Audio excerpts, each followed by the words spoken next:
अस्सलाम वालेकुम नाजरीन, मैं आज एक बहुत बड़ी खबर लेकर के आया हूँ। राजनीतिक गलियारे में इन दिनों जो उथल पुथल हो रहा है उसमें सबसे बड़ी खबर यह है। आप यूपी में इनको साथ लेंगे? बिहार में कितना बढ़िया प्रदर्शन है, यूपी में साथ लेंगे? शायर साहब अनारकली उठ जाओ। नाजरीन, मैं आज एक बहुत बड़ी खबर लेकर के आया हूँ। बड़ी खबर इसलिए कि जिसका हम सबको बेसब्री से इंतजार था कि महागठबंधन में कब होगी एमआईएम शामिल, यानी कि ऑल इंडिया मजलिस इत्तेहाद मुस्लिमीन कब शामिल होगी महागठबंधन में। मैं तो मान रहा हूँ कि जुबली हिल्स बाईपोल में कांग्रेस पार्टी को इस हिसाब का समर्थन प्राप्त। तो इसका कहीं ना कहीं कांग्रेस के जो प्रवक्ता हैं उन्होंने एक्सेप्ट कर लिया है। जी हाँ दोस्तों, मैं आपको बड़ी खबर दे रहा हूँ। मजलिस ने जिस तरह से अभी अपना रिजल्ट लाया है, जिस तरह से उसने अपना परफॉर्मेंस किया, उसको देखते हुए यूपी चुनाव में अखिलेश यादव और राहुल गांधी जो है इस पर विचार करेंगे और कहीं ना कहीं संभावना है कि गठबंधन में एमआईएम शामिल होगी। मैं इधर उधर की बात नहीं कर रहा हूँ, मैं आपको वीडियो दिखा रहा हूँ। आप यूपी में इनको साथ लेंगे? बिहार में कितना बढ़िया प्रदर्शन है, यूपी में साथ अगर लेंगे? ये अपने सांप्रदायिक नीतियां छोड़ दें और बीजेपी की बी टीम बनना छोड़ दें तो हम इनके बारे में विचार करेंगे। देखा आपने दोस्तों, ये प्रवक्ता कह रहे हैं लेकिन इन्होंने जरूर लगाया, तो एक सवालिया निशान जरूर है। लेकिन कहीं ना कहीं आज आधी बात तो इन्होंने कहीं ना कहीं गठबंधन की बात तो की जा रही है, कहीं पॉजिटिव लेकर के एक हलचल तो मच गई है जिस तरह से बिहार में जो रिजल्ट आए हैं।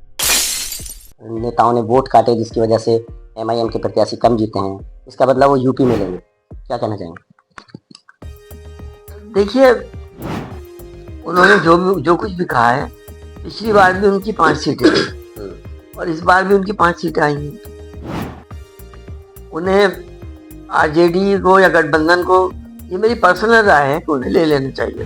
देखिए, मैं एक बात कहना चाहूंगा, जो इनके समर्थक हैं, जो महागठबंधन के समर्थक हैं, आरजेडी के समर्थक हैं और कांग्रेस के समर्थक हैं, उनसे कि आप जो इल्जाम लगाते हैं बी टीम का ओवैसी के ऊपर में, एमआईएम के ऊपर में, तो इसको लगाना बंद कर दीजिए।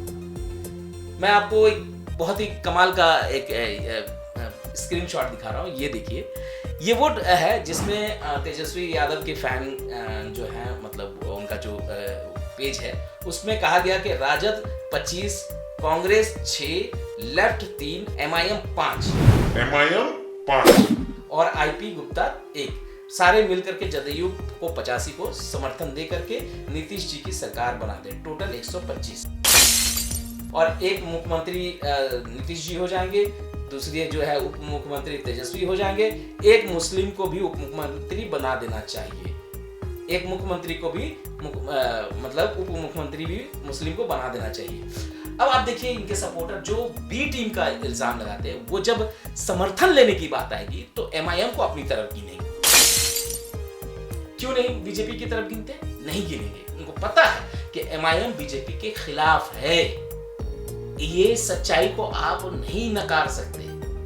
तो अब यहाँ पे बात आती है कि जब आप रिजल्ट के बाद आ जाते हैं, रिजल्ट से पहले आप इसी एमआईएम के खिलाफ कैंपेनिंग करते हैं। ये डबल स्टैंडर्ड क्यों है ऐसा डबल स्टैंडर्ड? तो ये सवाल उठता है। ये जो एमआईएम के खिलाफ खड़े हुए, मतलब जो उनके समर्थक हैं, ये अभी इन दिनों सोशल मीडिया पे अपना रायता फैलाना शुरू कर दिया इन्होंने। अब ये रायता क्या फैला रहे हैं कि देखिए रिजल्ट आ गया, देखिए सब लोग जो हैं वो बीजेपी जो है अपने मकसद में कामयाब हो गई है और उसने ध्रुवीकरण कर लिया है। 20% एक तरफ, 80% एक तरफ।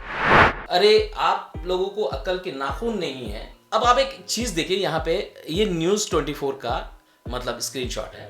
अब इसमें आरजेडी को जो वोट मिले हैं 1,15,45,055 वोटर मिले, यानी कि 23% आरजेडी को वोट कर, और भाजपा को 1,81,143 वोट यानी 20% वोट कर रहे हैं। कहां एक तरफा हुआ? कौन लोग एक तरफ हुआ? कोई एक तरफ नहीं हुआ। ये विचारों की लड़ाई है।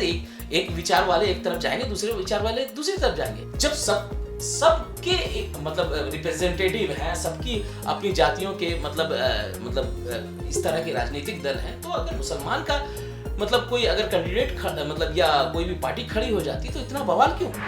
मैं आपको एक और आंकड़ा बता रहा हूं जो मेरे पास है। मैं आज बहुत आंकड़े लेकर के आया हूं तैयारी के साथ। ये कह रहा हूं कि देखिए बीएसपी जो है वो 181 सीट पर चुनाव लड़ी, एक ही थी। जो जन स्वराज पार्टी ने 243 सीट पर चुनाव लड़ी, एक भी नहीं जीती। एमआईएम मात्र 28-29 सीट पर चुनाव लड़ी और 5 जीती। लेकिन हंगामा किसको लेकर के है?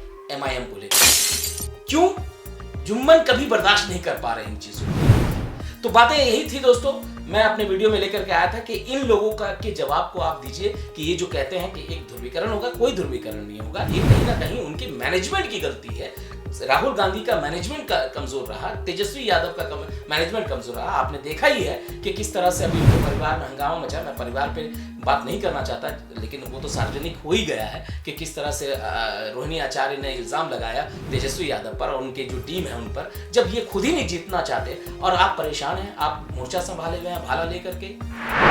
तो खैर एनीवे, वक्त ज्यादा हो गया। मैं आपसे यही कहूंगा कि मेरे वीडियो अगर आपको पसंद आए तो लाइक कीजिए, सब्सक्राइब कीजिए, कमेंट कीजिए। मैं मिलता हूँ आपको अगले वीडियो में, तब तक के लिए अलविदा। जय हिंद।